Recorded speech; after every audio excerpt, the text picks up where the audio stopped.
Hello दोस्तों, welcome to SST study lab. और आज का चैप्टर है the black aeroplane first flight का पार्ट 2। तो चलिए चैप्टर शुरू करते हैं। मून ईस्ट की तरफ बढ़ते चला जा रहा था और मेरे ऊपर स्टार साइन कर रहा था। मैं बहुत खुश था कि मैं स्काई में अकेले उड़ रहा हूँ और मेरे नीचे पता नहीं कितने लोग सो रहे होंगे। मैं अपने पुराने डाकोटा एरोप्लेन के ऊपर बैठ के फ्रांस से इंग्लैंड की ओर जा रहा था। मैं ये सोच रहा था कि मेरा हॉलीडे कैसा होगा और मैं अपने फैमिली के साथ कैसे कैसे एंजॉय करूँगा। तब मैं अपने घड़ी की ओर देखते हुए टाइम देखता हूँ और कहता हूँ कि ये तो 1:30 मॉर्निंग, सुबह का 1:30 है। फिर मैं पेरिस कंट्रोल को कॉल करने के बारे में सोचता हूँ। उसके बाद मैं अपने एरोप्लेन की नोज़ की तरफ, मतलब एरोप्लेन के एकदम आगे वाला हिस्सा की तरफ देखता हूँ और वहाँ पे मुझे एक बहुत ही बड़ा सिटी दिखता है। तभी मैं अपना रेडियो को ऑन करता हूँ और बोलता हूँ, Paris control Dakota DS 00088 here, can you hear me. तो उधर से रिप्लाई आता है, DS 088 I can hear you, you out to turn 12 degree west now. मतलब मुझे अब 12 डिग्री वेस्ट मुड़ने के लिए वो वहाँ से कहते हैं। मैं अपने मैप, कंपास और अपने फ्यूल को देखता हूँ। उसके बाद 12 डिग्री वेस्ट की तरफ मुड़ जाता हूँ इंग्लैंड जाने के लिए। मैं ये भी सोचता हूँ कि मैं जल्दी टाइम में वहाँ पहुँच जाऊँगा और मैं टेस्टी ब्रेकफास्ट खाऊँगा, वो भी इंग्लिश ब्रेकफास्ट। सब कुछ ठीक चल रहा था और पेरिस मेरे पीछे 150 किलोमीटर पीछे था। तभी अचानक से मुझे सामने में ब्लैक क्लाउड दिखता है, जो कि ह्यूज माउंटेन की, ब्लैक माउंटेन की तरह दिख रहा होता है। तभी मेरी ड्रीम टूटने लगती है और मैं सोचता हूँ कि भला मैं उसके ऊपर से कैसे क्रॉस कर पाऊँगा। इवन कि मेरे पास जो फ्यूल है वो भी काफ़ी कम है। मैं वापस पेरिस जाने के बारे में सोचने लगता हूँ, पर मुझे घर वापस जाना था और वहाँ पे टेस्टी ब्रेकफास्ट भी खाना था और अपने फैमिली के साथ टाइम स्पेंड करना था। तो इसलिए मैं सोचता हूँ कि ये घर वापस पेरिस जाना सही नहीं होगा। तो मैं रिस्क लेने के बारे में सोचता हूँ और फिर मैं हिम्मत जुकट्टा करके उस स्ट्रीम के अंदर घुस जाता हूँ। वो जो ब्लैक क्लाउड था उसके अंदर घुस जाता हूँ। जैसे ही मैं उस क्लाउड के अंदर घुसता हूँ तब मुझे आसपास कुछ भी नहीं दिख रहा होता है, सब कुछ ब्लैक हो चुका रहता है। मेरा जो पुराना प्लेन था वो उस हवा में ट्विस्ट हो जाता है।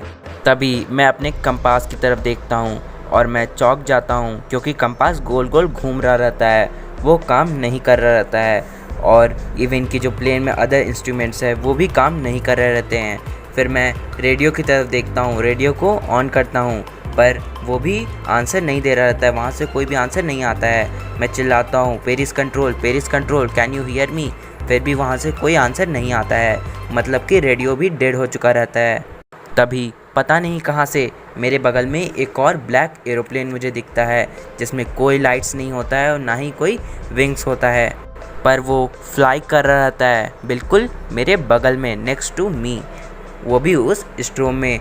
तभी वहाँ उसके अंदर का पायलट मेरे तरफ देख के बोलता है कि मेरे साथ चलो। वो अपना हैंड मेरे तरफ दिखाता है, आगे की तरफ दिखाता है, वेव करता है और वो ये इंडिकेट कर रहा रहता है कि मेरे साथ चलो। और मैं उसके पीछे पीछे चल रहा होता हूँ, मैं उसे फॉलो करते जाता हूँ। मैं बिल्कुल एक ओबीडियंट चाइल्ड की तरह उसके पीछे पीछे चल रहा होता हूँ। आधा घंटा बीत चुका होता है, तब भी वो ब्लैक एरोप्लेन मेरे सामने ही रहता है और मैं उसके पीछे पीछे चल रहा रहता हूँ।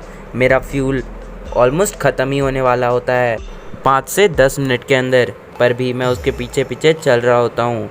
मुझे थोड़ा डर तो लगता है, फिर भी मैं हार नहीं मानता हूँ। तभी अचानक से वो नीचे की तरफ जाने लगता है और मैं भी उसे फॉलो करते हुए नीचे की तरफ जा रहा रहता हूँ।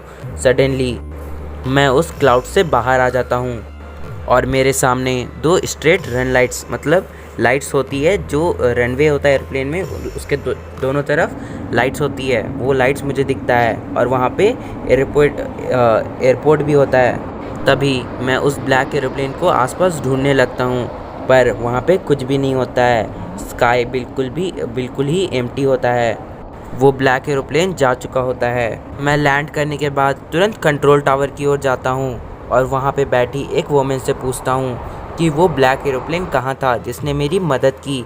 मैं उसे थैंक यू बोलना चाहता हूँ। तभी वो वोमेन मेरे तरफ स्ट्रेंजली, मतलब मेरे तरफ अजीब तरह से देखते हुए बहुत ज़ोर से हंसती है और कहती है, अनदर एरोप्लेन, उस स्ट्रोम में भला दूसरा एरोप्लेन कैसे हो सकता है। उस स्ट्रोम में बस आप ही का एरोप्लेन फंसा हुआ था और उस रेडार में, मेरे रेडार में बस आप ही का एरोप्लेन जो था उसमें दिखा रहा था।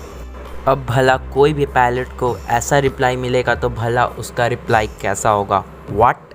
और भला वो एक चीज़ और भी तो ज़रूर कहेगा। उसके बाद से मैं हर दम यही सोचते रहता हूँ कि भला मुझे किसने बचाया, वो ब्लैक एरोप्लेन के अंदर कौन था और वो कहाँ से आया था। काश आज उस औरत ने ऐसा रिप्लाई नहीं दिया होता। अगर नहीं देती तो ये चैप्टर हमारी बुक में भी नहीं जुड़ता और ना ही इतना स्ट्रेंज केस बनता। तो अब क्या करें, जुड़ तो गया है, पढ़ना तो पड़ेगा।